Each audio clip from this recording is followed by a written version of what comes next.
GH is here. I got MMO news to share to you guys. It's August 1, 2024. Let's not waste any more time.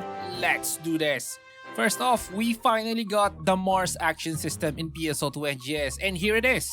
Turns out it's an ability we use, and it's kinda like the Photon Blast, but instead, it summons this, a chopped up Gundam. You can further customize this in the menu, changing the skills and the sub thingy it has. I haven't fully studied it, but it's looking nice. The recent PSO2 NGS also added a training center for this new system. A new rank will be added to the combat sector in the LOA region, and other minor additions. Have you guys checked out the Mars action system? Is it OP? Or do we need to get some stuff to make it stronger? Next up, we got news for Lost Ark, as the team in AGS shares the third part of the 2024 roadmap for Lost Ark. And of course, we're getting new contents and updates for the next few months. In August, Indigo Island opens for players at item level 1600 with a quest leading to the single-player underwater cave dungeon. And they may also add the bound gold system. They talked about it, so they can add the much-needed gold in the game. And Echidna's raid difficulty will be reduced. In September, the new continent North Curzon will be available for item level 1600 plus. Characters and tier 4 will introduce new gear systems and the Arc passive system. The Behemoth raid for 16 players will also release, offering tier 4 materials and weapon transcendence. And according to this, there will be a new jumpstart servers to help new players to get to tier 4. Now in October, the Aegir raid will be added with tier 4 ancient gear. In November, Hyper Awakening skills will be added, completing the Arc passive system, and there will also be minor additions. So there it goes. And coming up, Atlantica Online got a minor update which includes new items, new features, and bug fixes. The new items are Apocalypse weapons, which are craftable, and I'm assuming these are obtained in the new dungeons. And the new features are 2 mercenary guild dungeons, Dragon's Gate and Mana Wreath, accessible in Battlefield KD in Rome Bazaar. And here's some news from GamesIndustry.biz. NCSoft, the MMO giant, has invested $3.5 million in Moon Rover Games. This funding will support the development for Project Aldous, a co-op shooter set for release on PC and consoles. The investment marks the beginning of a long-term partnership between NCSoft and Moon Rover Games, and the co-CEO of NCSoft stated that the new title will contribute to diversifying NCSoft portfolio and extending its regional reach. Now, Moon Rover Games is located at Stockholm, Sweden, and was established in 2023 by developers with experience from Far Cry and Battlefield. And a few hours ago, X-Legend, the creators of GrandFantasia, released a new video showing a little bit of gameplay of GrandFantasia Origin. And they also show the classes. And turns out, we can now pre-register. Here goes the pre-registration site. And we can use Facebook, Google, and Twitter. And for some reason, it still needs our email. And looking at this return gift box, it looks like the only useful thing here is the bag. I played GrandFantasia, so I know all about this. I tell you, most of the items in there are garbage. X-Legend still doesn't change. Anyway, coming up, Dragona Fireborne's latest update brings several changes. In the new Newborn Nirvan Chronicle 1 update, the maximum character level has been increased to 50, allowing players to gain additional power and abilities. A new map, Orp, has been introduced, featuring new creatures and points of interest. And within Orp, a new location called Nirvan has been added, which includes the ruins of a shadowy region with new creatures and treasures. Additionally, a new dungeon named Hatchling Paradise is now available, offering encounters with rare creatures and mystical items. And by the way, Dragona Fireborne is shutting down the Singapore servers, and they're offering a server transfer, so check their website out.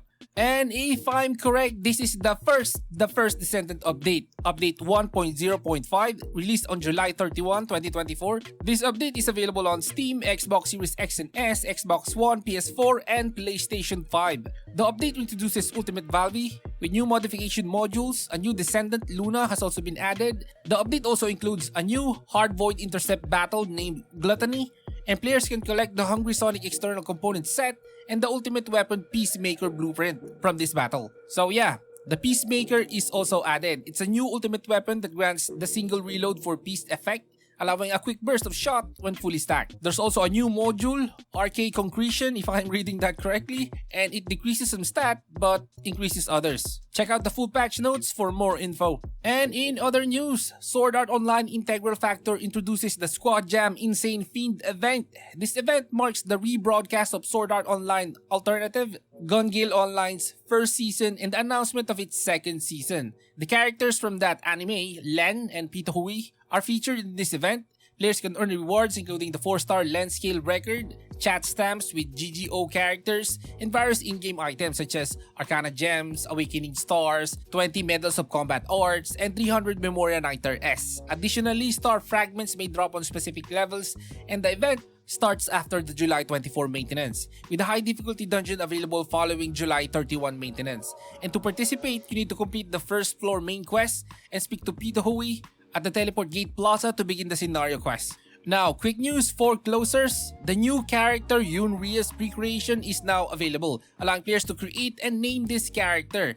Voice options related to Yunria's pre-creation have been available. Additionally, one extra character slot has been provided, increasing the default from 21 to 22 slots. This pre-creation should last until August 7. And here's a summary of the San Diego Comic-Con 2024 panel hosted by Daybreak Games. Daybreak Games presented updates on several long-running online games during their panel Revolutionizing Legends, the Evolution of Iconic Online Games. The panel included announcements from DC Universe Online, Dungeons & Dragons Online, EverQuest and EverQuest 2, The Lord of the Rings Online, and Magic: The Gathering Online. Okay, so DC Universe Online revealed the next episode, Harley Quinn vs. Apocalypse, set to release this fall. This episode will feature Harley Quinn joining the Female Furies, and it will include the upcoming native client for Xbox Series X and S. Dungeons & Dragons Online announced the Magic of Myth Ranor, which was delayed if I'm correct, and now it's launching on August 14. The expansion includes a new Chaosmancer archetype, a new Eladrin race, and an expansive wilderness area. A free dragon hatchling pet is also available for a limited time. EverQuest and EverQuest 2's anniversaries were discussed, marking 25 and 20 years respectively. Updates includes in-game giveaways and expansions like the Outer Brood and Scars of Destruction. Now, The Lord of the Rings Online's Update 41 on the Wing introduces birding as a new player activity. New legendary servers and a rework of elven characters were also mentioned, along with the upcoming expansion, Legacy of Morgoth. Full details will be available on Daybreak Games' YouTube channels. Coming up, Champions Online introduces the Fizzle archetype today, featuring a new addition from the archetype costume contest. This update also includes a significant overhaul of the gadgeteering power set. Changes have been made to enhance the uniqueness and cohesiveness of the archetype and establish a distinct identity for gadgeteering as a power set. Updates have also been made to the Inventor archetype, which now includes an energy unlock ability and additional healing capabilities to better serve its support role. This update introduces 17 new powers and includes a free respec for all players.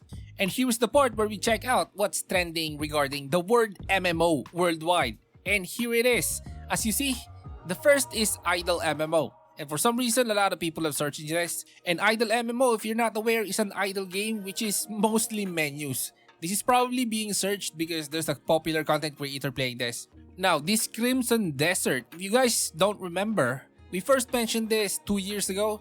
It started out as an MMO, but Pearl Abyss, the developer, changed it, and based on what I understood, it's now going to be a single-player RPG, probably kinda like Genshin Impact. And people are checking out Crimson Desert right now because there's news that there will be a demo on Gamescom, and Gamescom is in August 21. So yeah. And there goes Wizard 101. They got a new patch today with several spells, combat, and crafting/reagent tweaks.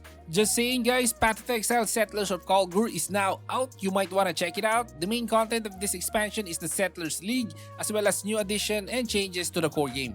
And leave a like before you go. I need to watch drama videos about Mr. Beast. It seems like it's not looking good, but I have a feeling nothing much will change. And this is Gaby Hardcore. See you in the next one.